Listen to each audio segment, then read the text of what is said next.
El asedio que inspiró un cuadro, el asedio que inspiró el nombre de este canal. Vamos a hablar del asedio de Breda entre agosto de 1624 y junio de 1625 por parte del ejército español de Flandes al mando de Ambrosio de Spínola, ¿no? Este asedio es conocido por inspirar el cuadro de Velázquez llamado Las Lanzas o la rendición de Breda, que es un cuadro muy conocido aunque poca gente entiende a qué se refiere. Entonces, bueno, vamos a hablar de este asedio, vamos a recapitular en 1624 cómo estaba el tema para los tercios españoles, para España en sus guerras europeas. Pues bueno, como comenté en anteriores vídeos, estaba España interviniendo en las fases iniciales de la Guerra de los 30 años y si bien los católicos habían obtenido varias victorias, la realidad era que el conflicto no se había zanjado aún y España tenía parte de sus fuerzas en Alemania. Además, no se había renovado la tregua de los 12 años con los holandeses, con las Provincias Unidas, y había estallado la guerra de nuevo. La primera acción de la guerra, como ya mencioné en otro vídeo, fue un fracaso español a la hora de intentar conquistar la plaza de Bergen-op-Zoom, porque bueno, por las inundaciones, por lo pantanoso del terreno, empezaron a producirse bastantes focos de infecciones y Ambrosio de Spínola tuvo que levantar el asedio. Entonces, en 1624, el ejército español de Flandes, al mando de Ambrosio de Spínola, formado por españoles, italianos, valones, alemanes y borgoñones, decidió dar un golpe de efecto asediando la ciudad de Breda, una de las mejores protegidas de todas las Provincias Unidas, ¿no? En contra de los deseos de Felipe IV, que no quería que asediaran esa ciudad. Pero bueno, el motivo para asediar Breda, aunque tácticamente podía considerarse un reto muy grande, era que los holandeses la utilizaban a veces de base de operaciones para atacar los territorios españoles y también que era el lugar de nacimiento de Mauricio de Nassau, el comandante en jefe de las fuerzas holandesas, y sería un gran golpe de efecto a nivel psicológico y a nivel moral, ¿no? Ya que muchos estados neutrales o muchos estados vasallos de España o del Sacro Imperio estaban empezando a dudar del poder de los Habsburgo y plantearse sus lealtades. Entonces, bueno, en ese momento la monarquía hispánica necesitaba dar un golpe de efecto y Breda podía serlo. Entonces, bueno, se inició el asedio de Breda en agosto de 1624. Los holandeses ya se lo vieron venir, ya sabían que eso podía suceder y de hecho Breda estaba bien reforzada y bien protegida. La guarnecía Justino de Nassau, el hermano de Mauricio de Nassau, y tenía a su disposición unos 7.000 defensores, más los civiles que pudieran ayudar, ¿no? Las fortificaciones de Breda eran impresionantes, una una muralla muy resistente, protegida con un foso que se nutría con agua de los ríos cercanos, y había hasta 15 bastiones con cañones y mosqueteros en ellos. Era muy difícil o prácticamente imposible tomarla al asalto. Había que tomarla o con un ataque sorpresa, que no iba a ser posible, o mediante un asedio prolongado, que es lo que hubo que hacer. Ambrosio de Spínola decidió enfocar el asedio en rendir a la ciudad por hambre. Esa fue la estrategia. Como parte de esa estrategia, el ejército español de Flandes decidió construir dos líneas de reductos rodeando la ciudad. La primera para impedir que los defensores salieran y la segunda para impedir que se acercaran ejércitos de refuerzo, ¿no? Como era habitual en las acciones de esta época. Entonces, bueno, el dispositivo español fue básicamente una serie de baluartes conectados entre sí por líneas de trincheras y, bueno, pues cada varios pasos piquetes de soldados protegiendo el dispositivo, ¿no? A pesar de que el ejército español de Flandes podía rondar los 70.000 o 80.000 hombres, realmente los que realmente estaban bloqueando la ciudad no llegaban a los 40.000, porque el resto del ejército tenía que repartirse protegiendo pueblos y ciudades clave de otro posible ataque holandés, protegiendo los convoyes de suministro, patrullando el campo y, en definitiva, protegiendo las líneas de suministro. Los holandeses, los neerlandeses, aparte de los 7.000 defensores y de las impresionantes fortificaciones de Breda, contaban con un ejército de maniobra en las proximidades, un ejército de maniobra de holandeses e ingleses de unos 46.000 hombres al mando de Mauricio de Nassau, que intentaría romper el bloqueo.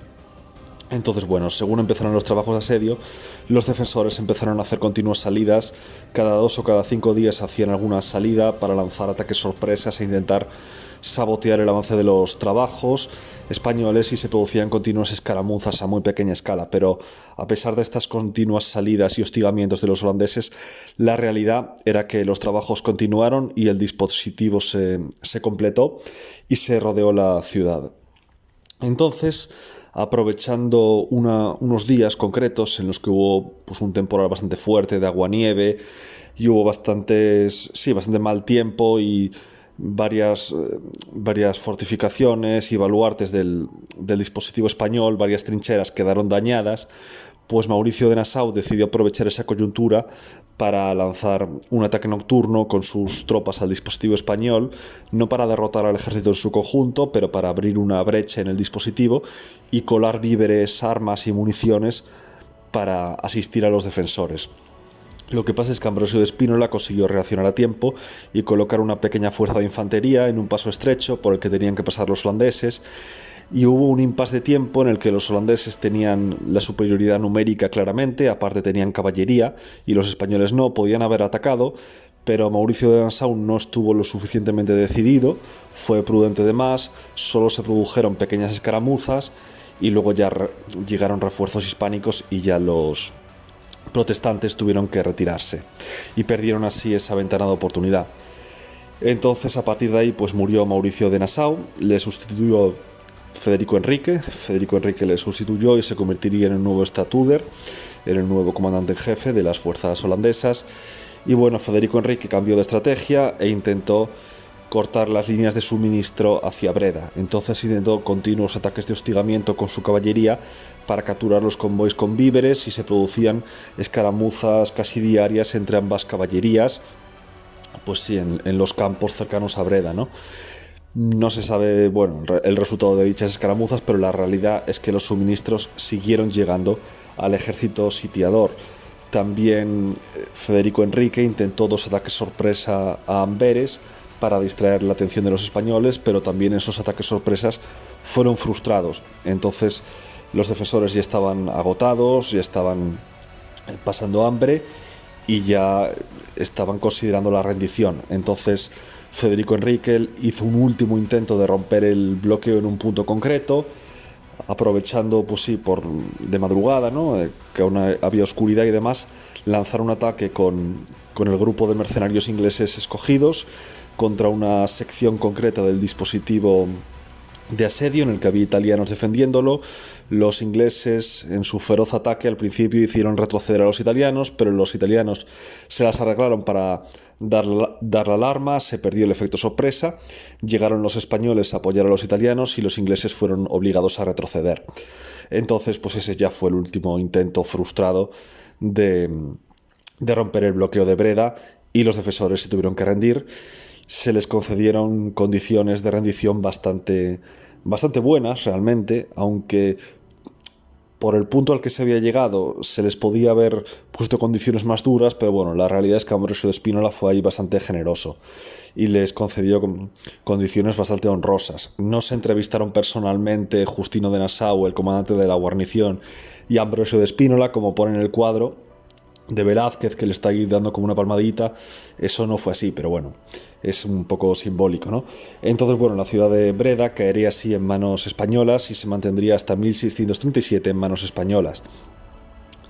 Esta conquista fue una victoria muy simbólica, psicológicamente y simbólicamente fue un gran golpe un gran golpe sobre la mesa, en esa época, que hizo, pues eso, como ya comenté antes, ¿no? Que varios pequeños estados que cuestionaban un momento sus lealtades, pues siguieran manteniéndose fieles a los Habsburgo.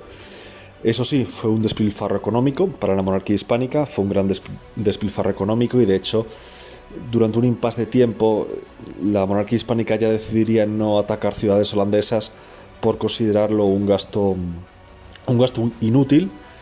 Y bueno, de hecho, a partir de ese momento España se mantendría un poco a la defensiva. Realmente, en la guerra de los 80 años, a pesar de esta victoria, el coste económico de la misma fue muy alto, y Holanda pues tendría un poco la iniciativa y pasaría la ofensiva. Aparte, recibiría subsidios económicos de Francia y así, y España lo contrario. España se vería pues abocada a gastar cada vez más dinero en varios frentes. Pero bueno, esta fue probablemente una de las últimas grandes victorias españolas en la Guerra de los 80 años, la gran victoria de Ambrosio de Spínola y el asedio que motivó un cuadro y el nombre de este canal, ¿no? Así que nada, darle like, suscribiros para más contenido, os dejo los enlaces a mis novelas históricas ahí abajo y recordad que suscripción y campanita es la combinación ganadora. Adiós.